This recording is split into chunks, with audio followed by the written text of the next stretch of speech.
defended this city from the worst the darkness sent against us. Your light has been our beacon.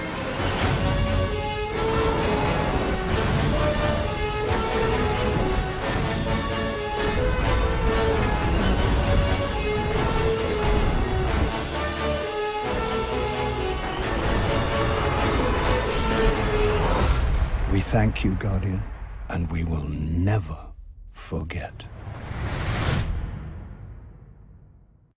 Hello, and welcome to the second in a series of 3 live streams about Age of Triumph. This will be the final live event as part of your Destiny 1 adventure. I'm Deej. I will be your host for the next hour, and today we will be talking to 2 of the designers at Bungie that have helped to bring this event to life, to make this celebration happen, and we're going to be talking to them about some of the different weekly rituals that will make a week in the life of your Guardian more rewarding, more action-packed, and maybe even add a little bit more mayhem to that experience, right? Exactly. So today we're going to be talking to Tim Williams. Hi, Twitch. As well as Joe Sifferman. Hello. So gentlemen, before we delve into the details, and we've got a lot to cover today, I want to introduce you to our audience, give them a sense for why we brought you onto the couch and why you're going to be talking to us about the things that you've created for the players of Destiny to enjoy. So Tim, Yes. we're going to start with you. Welcome back. Thank you. For people who were not watching these live reveals last year when we were talking about the April update, or the Taken Spring, if Ryan Parody is to have his way. Yeah. Talk to us about what you've been doing at Bungie since you were here to reveal Challenge of the Elders. Yeah. So since Challenge of the Elders and the April update, I did some work with the Rise of Iron story missions. I'm currently working with the events and rituals team. So the Dawning, Age of Triumph.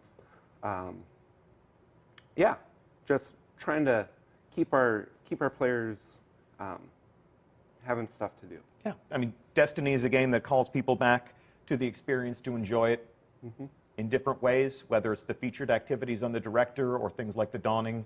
We love to call people back to the tower and give them new reasons to fight. So thank you so much for helping to make that happen. No problem. And Joe Sifferman. Yes. Welcome to your very first Bungie live stream. Thank you. Glad to have you. Talk to us about what you do at Bungie. So I am a live strike designer. We've done all of the redos to the strikes that we've done, all of the updates, and then we do some of these events like we're going to talk about today. Okay. So we have seen previously from you things like the Sivified strikes in Rise of Iron, right. As well as you also had a hand along with your team in strike scoring that we saw for the first time in the Dawn. Yes. Okay. Yeah, strike scoring was us too. Yep. And obviously, strikes are going to play a major role in not only the stream, but in how the weekly rituals of Age of Triumph make Destiny a little bit more rewarding over the course of one weekly reset to the next. And those are the things that we're going to be speaking about today. So in order to give that some context and to talk about exactly how this is going to work, we take you live to the tower. And gentlemen, talk to me a little bit about how Age of Triumph will begin. What are the first steps that I will take as part of this experience? Yeah, so when you launch into the Age of Triumph, you're going to want to go talk to the speaker. He's got a quest for you. Okay, so we will fast forward through time, through the miracle of our development environment, and we will pretend that it is March 28th. And here is our old friend, the speaker, and I will approach. And as we can see here, the speaker has a new quest. Complete story missions in the featured weekly story playlist. That sounds new. Yeah. Guardian, you are our protector, our champion, our legend. I have faith that you will turn the tide that rises against humanity. So I'm going to accept this quest and destroy the darkness. Step 1 of this quest, destroy the darkness. How many steps can we expect to enjoy as part of this quest? I want to say about 12. Okay. This is a quest that will take you through all the content that we've created for the Destiny 1 experience. So you've got patrols in there, you got your story missions, you got strikes, some PvP. So if you missed our stream last week, let's talk one more time about the basic themes of this event. I mean, this is essentially the culmination of your Destiny 1 adventure. Yeah, so we knew that this was going to be our last live event for Destiny 1, and we wanted to make sure that we took the 3 years of experience that we've helped build and, you know, kind of give it a love letter or put a nice bow on it for our players. Yeah, and we've described it as everything from a curtain call to a victory lap, the grand finale. So we'll talk a little bit more about how that story mission playlist is going to make that happen. Before we do that, since we're talking about rewards, let's check in with Tess Everest of the Eververse Trading Company. And tell me what Tess has now. So for this release, we have the Treasure of Ages. Okay, it's a new box. Yes. And in essence, all up, what do I expect to find in this box? So in this box, we've actually put everything that the live team has released. So, you know, if you have collections out there that you haven't filled up, like this is a great way to get those things. Yeah. Titan armor only. No. No, we're borrowing Joe Blackburn's Titan that we imported last week. So essentially, all of the armor and all of the different things that Eververse Trading has had as a component of these previous events, things like the Spectre armor, things like the Desolate Taken armor. So you've created essentially a box that enables me to capture any of the missing items that I might have been coveting over all of these different events. Yes. So that's in all of these different categories: Sparrow Racing emblems, different types of emotes, and the list goes on. If you never got that Ghost, this just could be your opportunity to add that to your collection, to put it in your kiosk. Different masks from Festival of the Lost.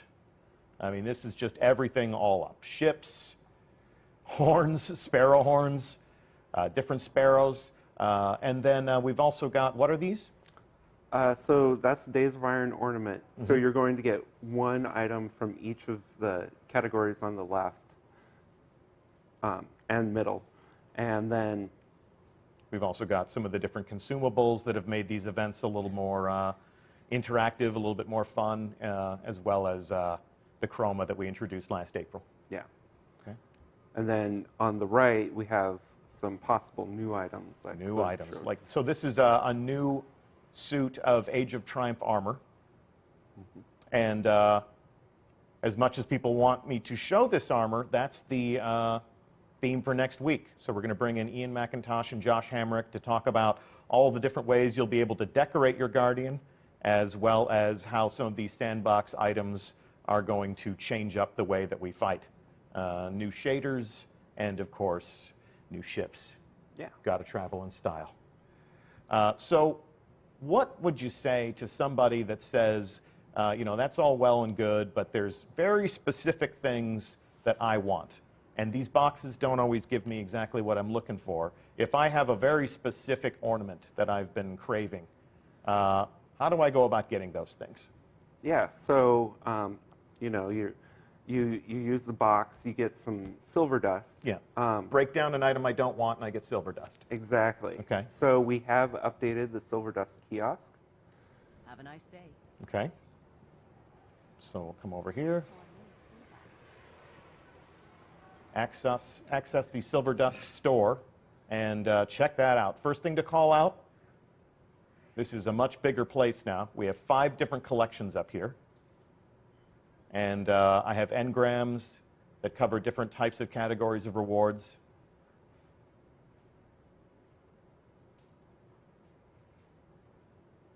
So if I have enough silver dust, I can come in here and I can grab very specific things on a one-off. Absolutely. So we're giving the player a lot of control over exactly how they reward themselves for the time they spend in the game, And as we consume those, what is the name of the box again? Treasure of the Ages. Yes. Okay. One treasure, many ages. This silver dust will help us grab the things that we really want or need. And then as we go through, take a look at these collections, we can see that these are many different ornaments, many different vehicles from different events, shaders, sparrow horns, different masks from Festival of the Lost, more masks from Festival of the Lost, different series of emotes, different lenses to change up the appearance of the game, and of course, some of the different ways in which we communicate with each other non-verbally in the tower. Yep. So it should be said that your Destiny possessions, your Destiny 1 possessions, your Destiny 1 Eververse-related items will stay in Destiny 1. Yes. Destiny 1 will be available to you for the foreseeable future. But if you're maintaining a balance of silver in Destiny, this box, this final Eververse offering in Destiny 1 is going to be the last thing that we'll have for you to buy. So if you're maintaining a balance of silver in Destiny, help yourself to those boxes. It'll be an opportunity to claim something that might have eluded you and put that thing in your kiosk.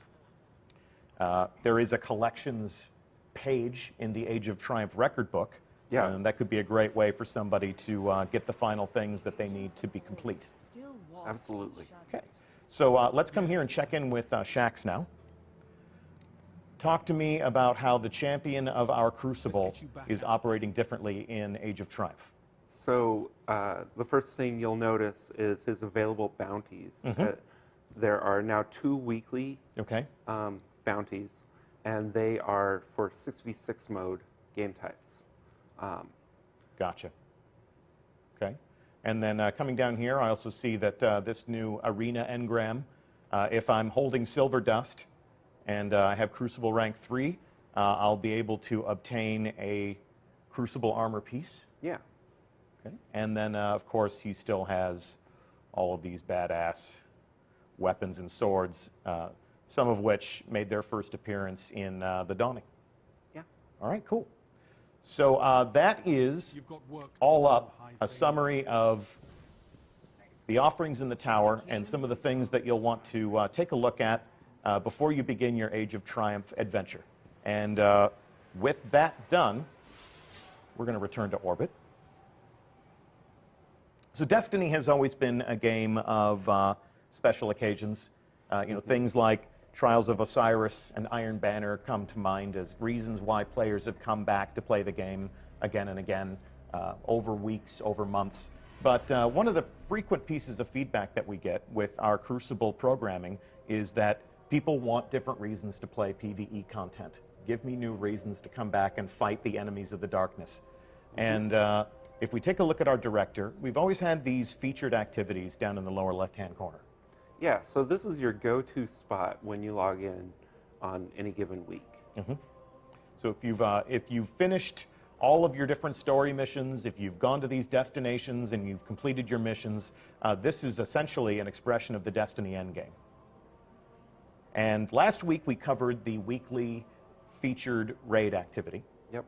And just to summarize, if you missed it, all of the raids that you will find in Destiny are being brought back up for an appropriate challenge for a Guardian at their maximum potential. So all of the raids will be playable at 390 light.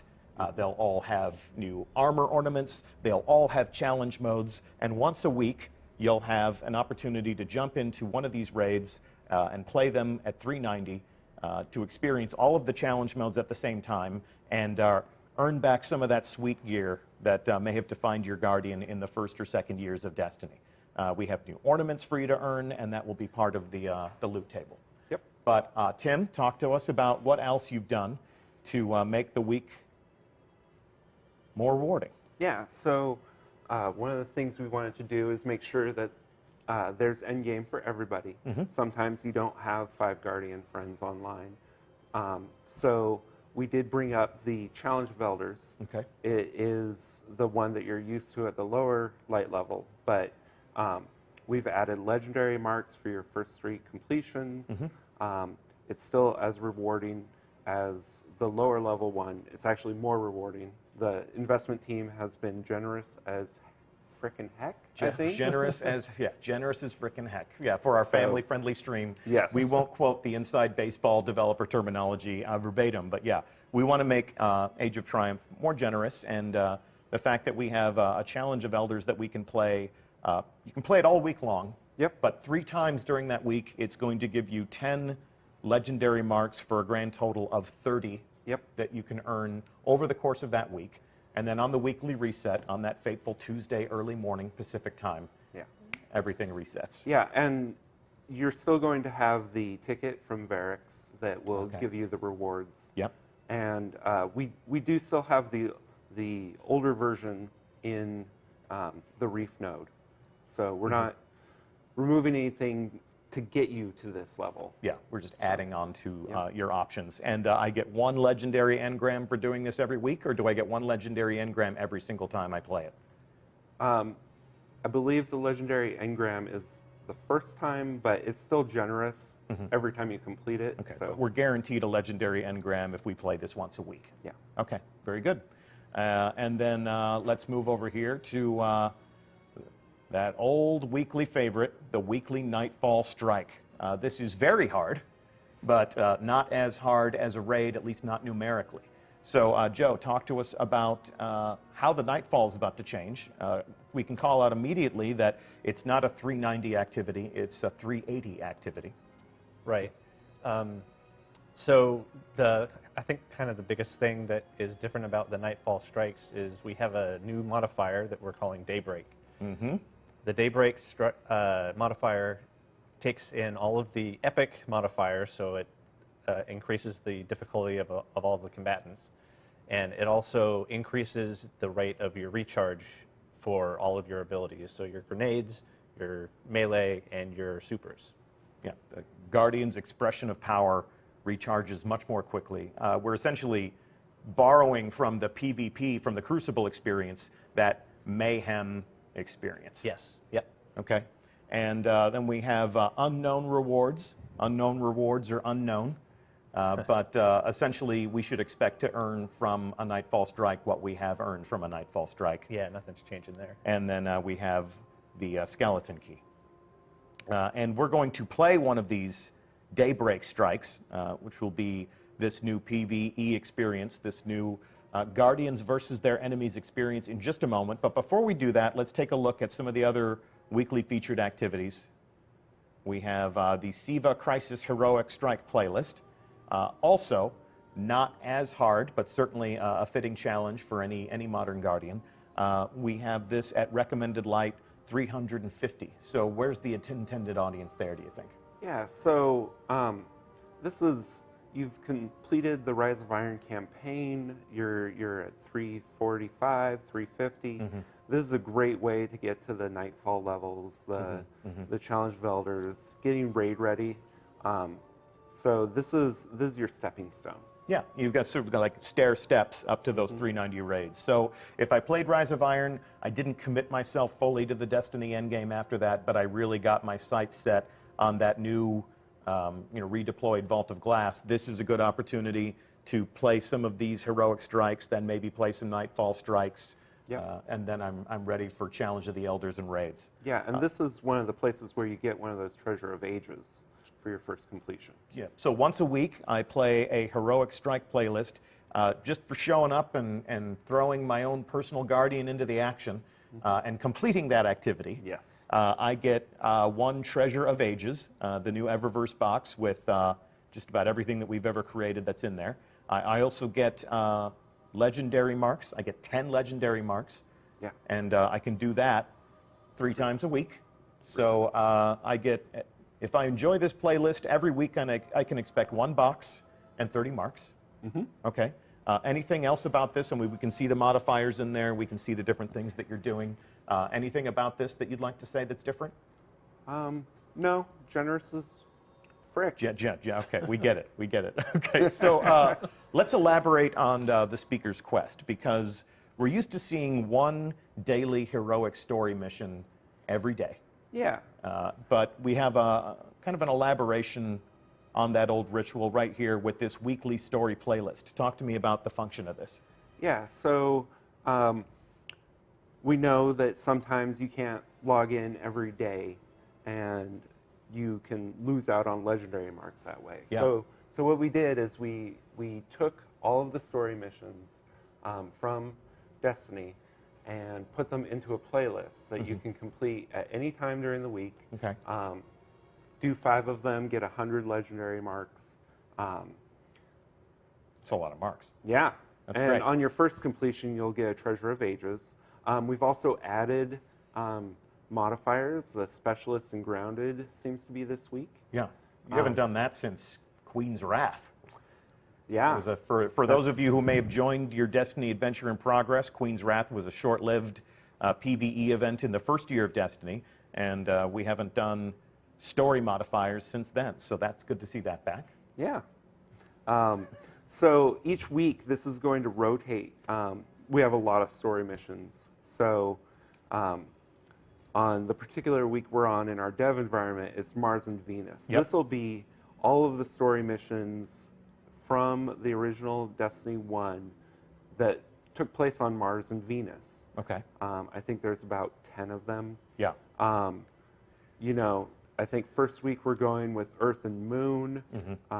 Third week is House of Wolves and Yeah. Dark Below. Like, So you'll send us back to the Dreadnought for the Taken King content. You'll send us back to Exactly. the Plague Lands for. So this is it's nice that that's kind of on a given theme. It can be that week you'll have a specific type of remembrance, which is definitely one of the themes of Age of Triumph. exactly. Okay. And come back in here and take one last look. That rounds out the essential experience of playing the weekly story playlist. Play one mission, and you get one of those Treasure of Ages boxes. Play 5 of those missions, which is the first step in the Speaker's new quest. Exactly. Okay, so the Speaker's quest will send us through experiencing all of these different things in new ways, but we'll begin with reliving some of the moments from the story. Exactly. And then, of course, last, but certainly not least, Yeah, so we have the Crucible. to get everything to fit, we took one of the Crucible nodes and made it the daily story node. So what you're going to see here in this slot is a 6v6 PvP playlist that rotates every week. Okay. The Shaxx quest Yes. will be for this one and Okay. another one on the Crucible node. Yeah, the Shaxx bounties that we saw when we went and inspected him. Okay, so just want to call out one more time. We took a look at the Treasure of Ages box. If people are thinking about this is my chance to get that final ornament or to get that final sparrow horn, you know, whatever motivates you, whatever helps you illustrate the legend of your character, we can get a Treasure of Ages box every week. We can get 3 of them from playing one Crucible match from the featured list, playing one story mission from the featured list, and playing one heroic strike from the featured list. So if that Treasure of Ages box is something you have your sights on, there's 3 chances with 3 activities over the course of a week. And then this you can sort of see in ascending order the things that you can do to jump back into those raids and earn some of the, we'll show you next week, some of the most interesting rewards that I think we've ever created in Destiny. Oh yeah, they're beautiful. The new armor's really pretty cool. So that is essentially, as part of Age of Triumph, a week in the life of your Guardian. Exactly. All right, well, let's jump into one of these activities. That's what we've been talking about. We have a fire team assembled, and what we're going to do is we are going to experience a daybreak strike. We're going to take a look at how mayhem will influence your player versus the enemies of the darkness activity. And we have a fire team assembled. Joe, talk to us about which strike we're going to be playing today. So today we're playing the Sunless Cell. It is, yeah, so the modifiers I think are Berserk, Airborne, Arcburn, and I don't remember the other one. Okay. Well, Brawler. Brawler. What is it? Brawler. Brawler. Okay. So our Guardians, they already have their super ready. They were waiting for their chance to be on the show. Just at a glance, I can see in the lower left-hand corner that You still have the new timer there. Yes, yeah, strike scoring is still going on. And if you're a Guardian who has always wanted to complete a strike within 30 minutes to receive that accolade, having maximum supers, having maximum Guardian abilities could be a great way to quite literally burn through this activity. Yeah, it's definitely gives you a bit of an advantage. So talk to us about the inspiration of this. You've essentially taken the Mayhem super recharge modifier from the Crucible and applied it to strikes. Is this something that you wanted to do for a long time, or did it feel like it fit the themes of Age of Triumph? We really felt it fit the themes of the Age of Triumph, kind of a celebration of light and the player's power, and the projection of that power into the game. So this is, for many players, likely to be our last hurrah with some of these strikes. Yeah. So why not just turn them into an ultimate badass and let them go in there and hurl their light in every single direction? Yes, exactly. Yeah. Okay. Is there anything else that you felt like you needed to change in order to compensate for that? Have you made the bad guys a little bit badder? No, everything is still the same as a normal Nightfall strike. We have, like I said, we have the epic modifier for the combatants, and then all the other modifiers that come along with Nightfall. You just have more power. And is that recharge rate going to be something that we'll benefit from in every space of the game if we're on the strike? It will not. You will not get it in the public spaces, but every private space you'll have it. So you can't just sit in a public bubble and blast all of the guys that keep on spawning. Okay. All right. So no super farming in a public space. Duly noted. So we're watching our Guardians play here. They've all chosen their characters. We have a Hunter, we have a Titan, we have a Warlock. Talk to me a little bit about some of your favorite subclasses to use in a Daybreak strike. Let's swap some notes here, just on a personal level. Like which characters do you like to play now that it's super energy all over the place in the constructs of a strike? I enjoy playing a Warlock and the Stormcaller. You just have such an immense room clearing capability with that character. It's Yeah. pretty fun. How about you, Tim? Well, I like the Stormcaller as well. Okay. I'm a Warlock main. Okay. So, yeah, the room clear, like just being able to take out a bunch of Thrall in one super feels really good. Gets all those orbs for my friends. Yep. Especially in an encounter like this where we have that arc burn. Check out the airborne tether there. A little bit of acrobatic action here. We don't have very good equal representation on this panel right now because obviously we are all Warlock players. I can tell you that I'm already looking forward to taking off the Void Fang vestments that are a huge part of my Crucible strategy. Throw a grenade, get killed, respawn, repeat. And I'm going to put back on that Light Beyond Nemesis, that beautiful shiny black helmet, which is just going to give me even more super energy. So I'm just going to be a Nova Bomb terror in these Daybreak strikes. But let's also give people a sense of, with these burns, you said that there's an arc burn today. Yes. Are you ever going to do something as crazy as a rainbow burn? There will be some weeks that have a rainbow burn. Okay, Yes. okay. And what are some of the things that these players have done today just to configure their Guardian builds to maximize their potential with an arc burn in play? So, a lot of times you want to pick a subclass that has an arc subclass, Like the Stormcaller. like the Stormcaller. Also, you want to put on your equipment that reduces arc damage to you, of course. So you're not getting pounded so hard by the enemies. So they are making pretty short work of this. They're moving through this pretty well.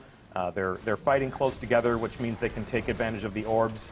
We're seeing a lot of tethers, and there's going to be a lot of great. What were you saying before? There's going to be a lot of great synergistic action. Right. Yeah. With with strike scoring, a lot of good points come from using your supers, and if you use your supers synergistically with each other, for example, tethering and then having somebody that can clear a bunch of guys quickly, like a Stormcaller, kill all the guys that are tethered, that kind of thing can increase your score. And we have an entire page in the Age of Triumph record book that is devoted to strikes. How do you anticipate that the introduction of these daybreak strikes will help somebody complete that page and get everything that that page has to offer? Well, daybreak strikes are how I'm going to complete that page. That page is all about getting kills with grenades and melees, getting points, finishing your Nightfall in 30 minutes. Like this, I'm really looking forward to this. It's going to be so much fun just supering all the guys. You know, we went to PlayStation Experience, and that's where we revealed the Dawning. So we showed people the return of Sparrow Racing League. We introduced strike scoring, but we never got to sit down on the streaming couch and talk at length about strike scoring. So since that's still a component of this experience, talk to me a little bit about how that work unfolded. What were the conversations on the team about adding a scored factor to the strikes? So a lot of it came out of wanting to give people an incentive to really engage with all of the combat instead of just racing through everything. And the way that we've structured the scoring, the tiers, is if you kill everything in the strike, you'll get gold. And you worked with different members of the team to make that happen. Yeah, the primary person that did that was Robbie Stevens. Okay, well, thank you, Robbie Stevens, for strike scoring. And we're glad that's still going to be a component of Daybreak Strikes. So this is going to definitely change the way that people play. I know you were talking before, Tim, about the fact that when you get your super, you would save it for those moments where you really, really needed it. Yeah, I used to main Sunsinger, Okay. and it was like, well, my job is to stop the wipe from happening, right? And I feel like Daybreak is just like, no, I'm going Stormcaller. I'm gonna retrain my brain to like always be using my super, helping my friends, especially like on a strike like this where there's so many Thrall and Brawlers on. Like, Yeah. let's clear those rooms. Maximum enjoyment, yeah. And now that we're not kicking people to orbit at the end of a Nightfall anymore, there's really no reason to not just throw yourself into the action, enjoy it for all it's worth. Although, it should be said, this isn't going to be easy. We're not taking the Nightfall, and we're not making this easy mode for the Nightfall. Right. It is definitely still a Nightfall, and when I play the Daybreak Strikes, I always end up overextending myself and you just get a little bit too cocky with your powers, and you get ahead of yourself, and you can get into trouble pretty quick. So it's definitely still Nightfall. Okay, well, these guys are progressing deeper into this activity.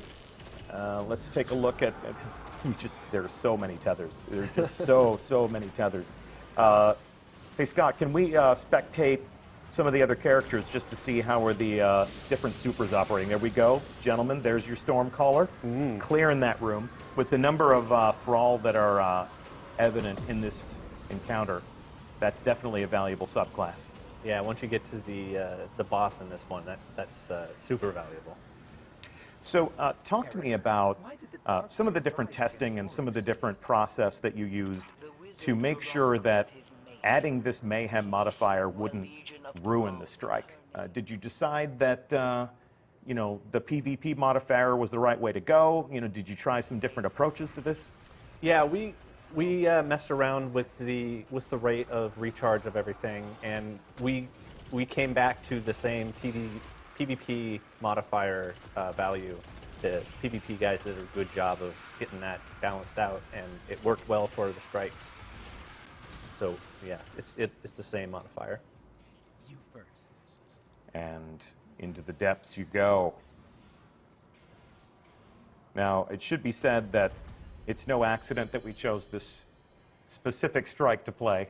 We Yes. thought, what better way to finish this reveal than to feature a boss fight that would just have, there he is, I just love that. super energy ringing out in the darkness. So already they put a huge, huge dent in their boss. They're playing in close quarters, which means orbs for everybody. And this is an opportunity to show how, with every Guardian using their supers with maximum potential, maximum recharge rates, exactly how this impacts the experience at hand. Uh-oh. Oh, he's gonna, Oh, no. he's gonna Oh, no. kick your ass. But here we go. It's hammer time. I love the way the boss gets lit up by supers in this encounter. Yeah, just illuminated as this dangerous silhouette. And there's just so many of them. I mean, obviously, I think if Destiny had always been like this, it wouldn't have been a shooter. It would have just been a space magic game. I think it's nice that up to this point, we have always treated the super like this special moment. Where every once in a while, if your back is up against the wall, you get this ultimate expression of power. But this is a celebration, right? Yeah. Yeah, we're celebrating the Guardians. Uh-oh.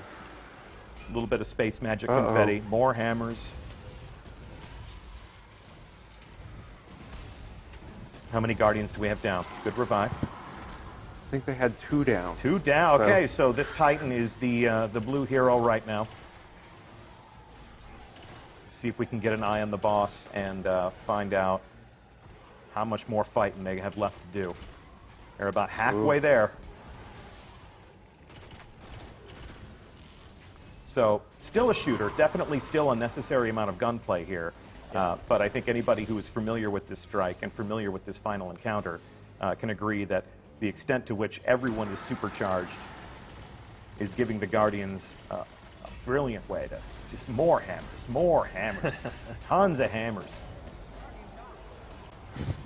Yep, we can hear them on the other side of the room saying, "Oh God!" Here we go. Let's get those revives. Oh. This is no time. This is no time to die. And with Arc Burn, with all those Thrall, it's Yep. They need that Stormcaller to do that work. Well, it's More hammers. And it's Brawler this week as well, right? yes. Yeah. Almost there. Going toe to toe with Arc Burn on Thrall probably not a great strategy though.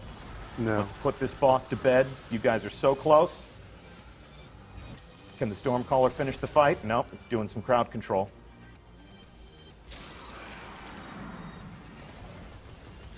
Here we go. Nice. There we go. Good and job, victory guys. is yours, Guardians. Well done, well done. Good demonstration.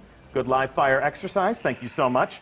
We're going to send that fire team back to the tower for one final piece of business. But before we do that, let's talk one more time about Nightfall rewards. It has been at different times throughout our Destiny adventure a different experience. Sometimes the Nightfall has been the only way you could rank up your character. Sometimes the Nightfall has been more rewarding than other times. Have you made any essential changes to that? No, the Nightfall rewards should remain the same. Okay. Yeah. So the only thing we're changing here is My Guardian. Yeah. With the Daybreak Just a modifier, new modifier. Yeah. when I arrive in a Daybreak strike, My Guardian is the ultimate warrior, the ultimate practitioner of space magic. Yes. All right, and nobody Milk else through has those been guys. able to get a leg up on me, so I am King Kong. Yeah. Okay. Talk to me about scheduling. How often am I going to see a Daybreak modifier enter the Nightfall rotation? So we're going to have the modifier is going to show up once every 4 weeks, so about once a month. Yeah. And yeah, we're going to start off with the Daybreak on March 28th. So March 28th, the first Nightfall strike that we see as part of Age of Triumph will have that Daybreak modifier, and then I get it once a month after that. Now, we both said this is going to be our favorite way to play the Nightfall. What if I want more than that? Well, we're going to have a period starting on the week of July 18th, where we're going to have through the month of August 6 weeks of Daybreak strikes. Okay. So it'll be a nice block of supers. Yeah, absolutely. Thank you. So here we are back in the tower, and what's the first thing that we can observe here, Joe? Blue flames are back. The blue flames are back, and the Nightfall buff has returned. So help yourself to a triumphant slow walk.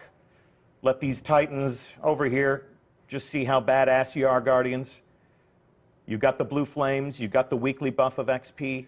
You know, we've talked throughout the course of this stream about the fact that what we're trying to do is to make every week a little bit more rewarding. Yeah. And what better way than to bring the Nightfall back? Exactly. It gives you that nice thing on Tuesday night. Hey, let's gather up. Let's get our blue flames so that we get that nice XP boost for the rest of the week. Yeah, okay. And then for the rest of the week, we could be enjoying 390 raids. We could be enjoying 390 Challenge of Elders. We could be enjoying 350 heroic strikes. There's going to be plenty of ways to fill up that Age of Triumph record book, to get those ornaments, to fill up your collection kiosks, and one more time illustrate the legend of your Guardian and decorate yourself as the ultimate warrior. Absolutely. In defense of the city. Yeah. All right. Well, cool. That is, in a nutshell, what we wanted to show you this week. Age of Triumph will make Destiny a more rewarding game from one weekly reset to the next. Next week, what we're going to be talking about is all of the gear that we haven't showed you. We're going to show you some of the new ornaments that are in your Treasure of Ages box. We're going to show you some of the new ornaments that you can earn by being a Master Raider and going in and playing these new raids with the new 390 raids with the new challenge modes. And we're also going to talk about how the reintroduction of some of these legendary items, some of these iconic raid weapons that have defined the player experience throughout different phases of the adventure, are going to impact that sandbox one more time. So we'll show you how your Guardian is going to look different. We're going to show you how your Guardian is going to fight different. It should be an interesting conversation about character customization and combat all up. So on the hot seat next week will be Ian McIntosh and Josh Hamrick to talk about all of those things. But it's been a pleasure to have both of you here with us this week. Were you going in for a handshake? Yeah. Thanks, Steve. Yeah, you want it? Thanks, Twitch. Yeah. So Tim Williams, Joe Sifferman, it's been our pleasure to have you. Thank you so much for making the Nightfall more fun, more rewarding, and giving us new reasons to come back to Destiny perhaps one more time. One more time. This is the celebration of the adventure that has been Destiny 1 up to this point. It begins March 28th. We thank you for joining us on our stream today.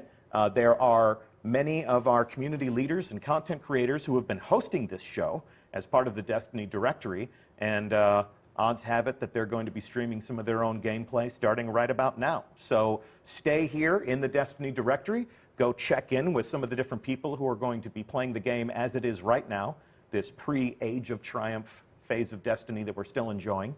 And that's one of the great things about this platform, is the ability to go in and have some real-time conversation about what you just saw and, hear what they have to think. So we are going to end our show a little bit early, but we have one more stream where we'll be showing you all of the awesome rewards that you'll be able to chase through these activities. Yeah. That's all we have for you today.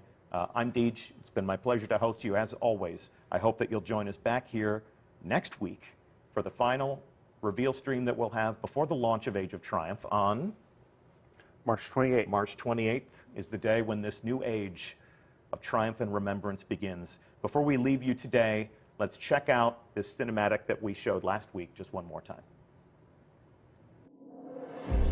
From the day your ghost woke you, your light has been our beacon. You defended this city from the worst the darkness sent against us. Atheon, Crota, Oryx, Axis. When you are called on, you will do it again. The city's children tell your story to each other. Pretending to be guardians, they grow braver and more powerful with each retelling. They are no longer afraid. You have shown them, and you have shown me, what it is to hope. You have led us to a new age, Guardian. An age of triumph and remembrance. Today and tomorrow and every day, you fight for us. You fight for the traveler. You fight for those who fled here from 1,000 nations looking for refuge. We thank you, Guardian, and we will never forget.